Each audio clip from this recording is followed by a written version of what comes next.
Astalos is known for many things. One of the rare flying wyverns that uses thunder, it's most commonly seen descending on gossamer wings to wreak neon violence on lesser beasts. It's also famously aggressive, seen to challenge other large monsters with little provocation. And a terrible parent, being known for occasionally eating their untended young. So let's explore the potent combination of electricity, belligerence and neglect that make up the wyvern known as Astalos. Due to the power of his thunder element, it's not a great idea to fight Astalos with your phone or tablet on you at the time. But Astalos isn't the only threat to your electrical devices though, and for cyber protection, why not choose NordVPN? This video's sponsor. Nord's threat protection blocks trackers, intrusive ads, and scans downloaded files for malware, all to keep you safe online. Or if you're using Wi-Fi that you might not trust. Outside of just protection, NordVPN is also incredibly useful. For the rare journal or primary source that even Sci-Hub can't reach, NordVPN allows me access to sites that don't often let you in if you're not in that country. And this isn't just great for nerding out. It also means you can feast on the sweet fruits of other countries' Netflix rosters, or your own if you're on holiday, or other region-locked content like some stuff on HBO outside the US, or BBC iPlayer outside the UK, so you can finally get all the Attenborough documentaries as they come out, and the seasons of Doctor Who that are actually good. You can get all of this by signing up using my link of nordvpn.com/unnaturalhistory. You'll get the best pricing available and the first month free, and a 30-day money-back guarantee if you're still not convinced after that. One peculiar thing about Astalos is his thunder element, and how he makes it. Electrogenesis requires some form of specialised organ to produce it, and typically one made from modified muscle or nerve tissue. Astalos has a dedicated organ in his crest, but it appears large amounts of his muscle tissue are at least partially roped into producing electrical charges, from the movement of various body parts when he's making a charge, and this allows him to direct electrical charges from multiple parts of the body as well. In animals like electric eels, this is done by shunting large volumes of sodium ions across their membranes, but with the cost that their muscle cells designed for this no longer function as muscles, they don't have their contractile function anymore. So already we're seeing the start of numerous trade-offs for this ability.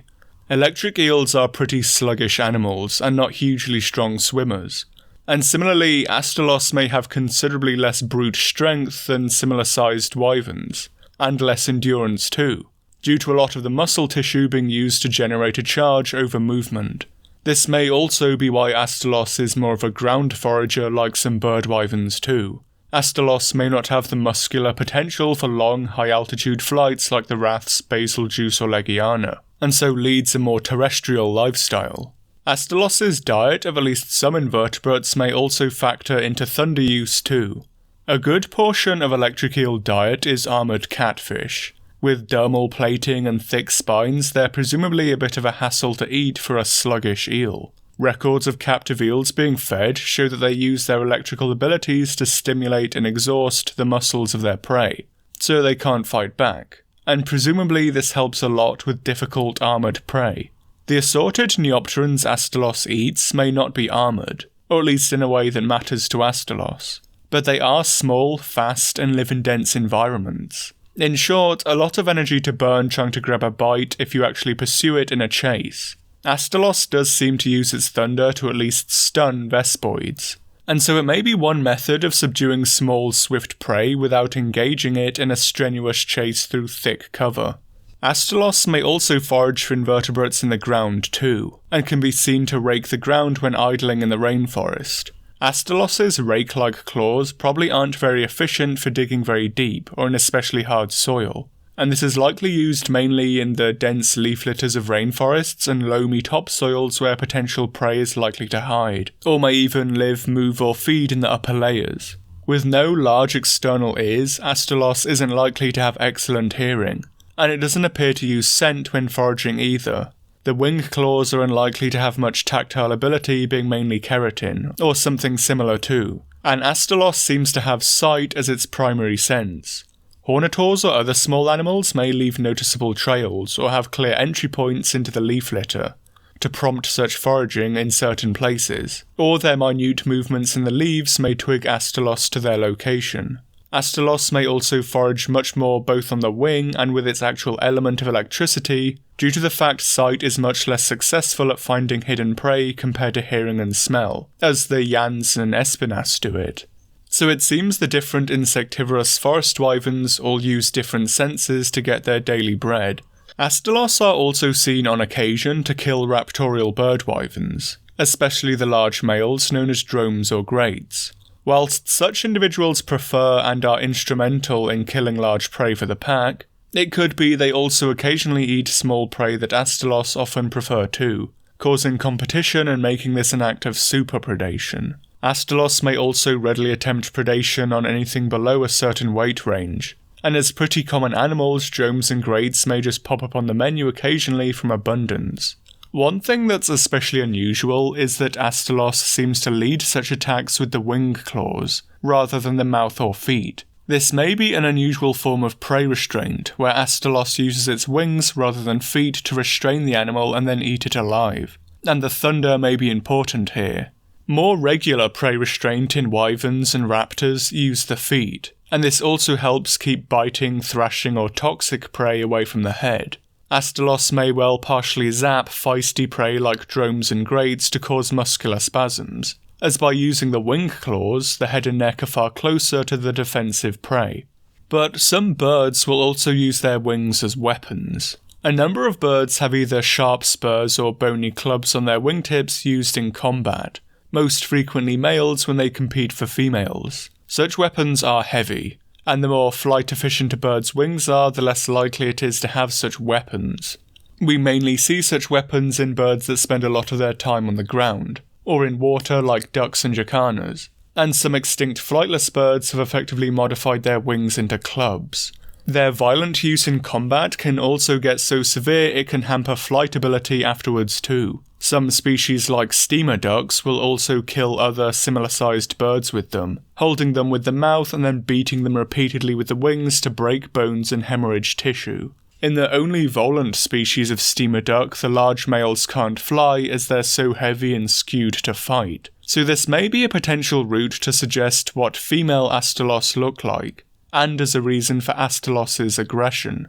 Such wing-based weaponry is often pretty male-biased where it's seen, and it may be that the huge knuckle-duster claws are for male Astalos to strike, grapple and rake each other with in the breeding season, to displace or even eliminate one another. Even the winners may have costly victories, and as said, such savage combat may damage the wings and hamper flight. A grounded Astalos would be a fair target to nomadic brute wyverns in the forests, and this may be a cost males have to take to win females.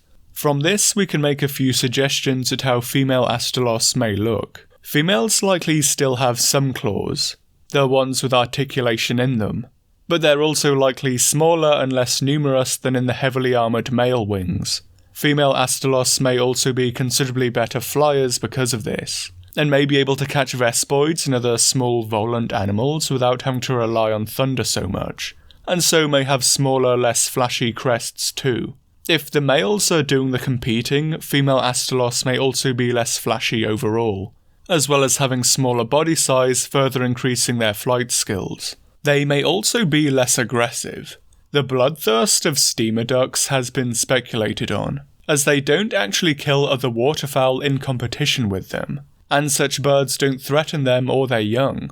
In some cases, it's suggested males may use this to display their strength to females, who seem to incite or encourage such violence, but Astalos seems pretty violent without females egging them on. Another suggestion is that this violence may be practice. Combat between male steamer ducks is ritualized and brutal, and for sexual selection. Young males fight constantly in flocks outside of the breeding season, and for something as important as winning a mate, other duck species may serve as ideal tools to practice these struggles on and sharpen their skills. It's a similar principle to a big cat mother bringing a live antelope lamb back to her cubs to train with, so this could serve as an explanation for aggression in Astalos too. Its attacks on other species may resemble intraspecific fights between males for females. and it may often select for smaller, safer species to practice with to reduce harm to itself. One quest description also describes Astalos as seemingly trying to mate with a Rathian, and for such a large and powerful target, it's not likely this is a similar incident, but it is more likely to be aggressive over amorous intentions. As well as hostility from Rathian itself, this may also earn it the ire of Rathalos too. The two will show belligerence to one another, and in Generations Opening an Astalos harasses a Rathalos, something that may happen on occasion. This is a risky behaviour for Astalos. Whilst it may start off strong enough, it's physically outclassed against a Rathalos, who are larger and far better equipped for big game hunting with their larger head and more robust jaws in it, as well as stronger limbs with bigger feet and claws. Having wings for weapons is nice until you decide to take on the King of the Skies and actually need those to fly. And with some of its musculature devoted to electrogenesis, Astalos may well gas out in the fight much earlier than Rathalos. When push comes to shove, put your money on the King of the Skies. And it could be this is the reason for such hostility. Astalos may well be trying to drive Rathalos away due to the threat it poses as the more powerful animal. This may be due to Rathalos's superior flight capabilities, and so Astalos can't really flee. So instead it goes berserk and launches an attack. We see similar behaviour in sloth bears when they confront what they perceive as threats, like humans or tigers, with their first response being to charge and show hostility even with the risk to themselves. Astalos also occasionally clashes with other monsters, and Mizutsune is one of them. It's not clear why Astalos is so aggressive to Mizutsune here, as it doesn't pose much of a threat to Astalos. It's likely too large to be viable prey, and it isn't a wyvern, so it doesn't fit the bill for Fight Club practice.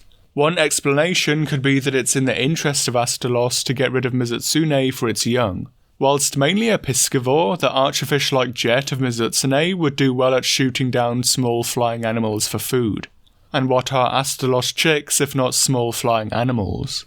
So while Astalos may not exhibit parental care and even eat their own young, they can still improve chances for their offspring by reducing other predators in the area. With a lot of aggressors, Astalos can seem to lead by lunging with the tail. And in Rathian and Garuga, I suggested this may stem from the unwillingness or inability to use the feet to attack, as volant wyverns like Rathalos, Legiana and Seregios do, and this is likely the same case in Astalos too. Astalos has pretty small, weak feet with some of the most slender phalanges and short claws of the flying wyverns, so like the other two he may fit in with the theory that flying wyverns at least seem to weaponize their tails when their feet are insufficient or unusable for combat. Astalos is similar to Garuga in a lot of ways. The two of them have similar behaviour and occupy a similar niche and may well have fierce competition. But one way to mitigate it could be through temporal partitioning, the act of being active at different times of the day. In Monster Hunter DOS, monsters were stronger or weaker at certain times of day or year, that can be interpreted as preferences for such times. Garuga was strongest at night, which may suggest some nocturnal preference. Astalos will be active at night, but it seems more commonly seen in the day, so maybe whilst there is some overlap, the two stay out of each other's way with the day and night shift. Despite being very similar to Garuga, Kutku seems to prefer the day, despite this being the preferred time of threats like Astalos and predators like the Wraths. It may be that Garuga is just such a menace to Kutku that hostile flying wyverns are still considered the lesser of two evils. On the subject of both mating and predation, another item of food Astalos occasionally indulge in is their own chicks. Whilst it's been suggested that the appearance of the chicks may look a lot like Neopterans, causing them to mistake their own young for Vespoids, from the lack of parental care there's probably no mistake here, and Astalos are just out-and-out cannibals. And this isn't uncommon. Plenty animals with zero parental care have no ways to actually identify their own progeny, and so occasionally eat their own young for normal energetic gain if they come across them. The more interesting question is this aberrant or the usual for wyverns? Most fanged beasts probably have some care as mammals do, and the Carapacians and some Neopterans, likely not, outside of confirmed cases like Arachnocodaki. But wyverns are a mixed bag, so let's try to tally some information. The Wraths are generally good parents, with bonded pairs being diligent parents to their chicks and single mothers the same. Barioth are good mothers that presumably have a period of extended care for their young. Giganox also makes some effort to shelter and carry their young even if there isn't much interaction. And Kezu at least provides some offspring provisioning if not care. Fanged wyverns can be reasonable parents like Zinogre or Lunagaron, or poor ones like Jagras with no effort to care for their young. So social systems don't necessarily mean parental care in Gyros either. Bird wyverns like Yankutku and especially Kuliyaku are good parents, as are some brutes like Baroth, Duramboros and Glavenus. So if we try and tally this up, we see it's a pretty mixed bag, with plenty of completely data-deficient species.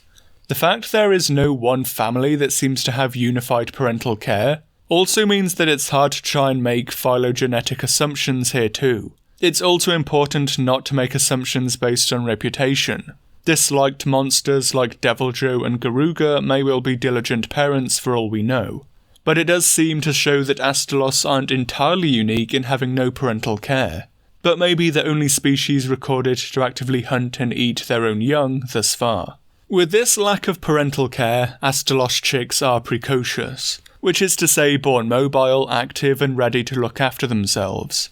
What little concept art exists does seem to show them as pretty perfect miniatures of the adults, and in this regard maybe we can draw some parallels from pterosaurs. Pterosaur chicks, known as flaplings, were born precocious and flight-ready, their bodies already fully equipped for movement, and whilst this doesn't completely eliminate parental care, it's likely pterosaurs had a spectrum of parental care options, and the wyvern superfamily are likely the same. It does support that it may not have been present in a number of species. For the very large pterosaurs, the difference in body size meant that the large adults could likely achieve great speeds and glide for long periods, whereas the small flaplings could achieve much greater aerial maneuverability. From this, it suggested that the flaplings likely lived in more dense, forested environments for protection, and to use different resources to the adults, until they grew too large for the trees and lived their adult lives out in more open habitats. Astalos may well be similar. Astalos can still be found in rainforest environments like the lakeshore jungles, but is also found in mixes of open and closed habitat like the forest and hills and the shrine ruins. As a species, they may do well in such habitats, with adults occupying the hills and the young the forests. There is still some overlap as adults readily use forested areas, and this is presumably when such incidents of cannibalism are recorded, and it may be especially prevalent in jungle populations where all age classes have more overlap in habitat use. Astalos chicks may partially mitigate this and move to the deepest areas of dense forest they can find in time. If Astalos chicks are very similar to the adults, then this may explain a lot of Astalos's morphological features and even some of those seen in other adult flying wyverns. A notable feature of adult Astalos is the wing claws. As well as the straight knuckle duster claws discussed prior, there's also the hooked ones. And like other flying wyverns, these are partially mobile and curved, and as said seem to have some role in raking the earth and leaf litter for food.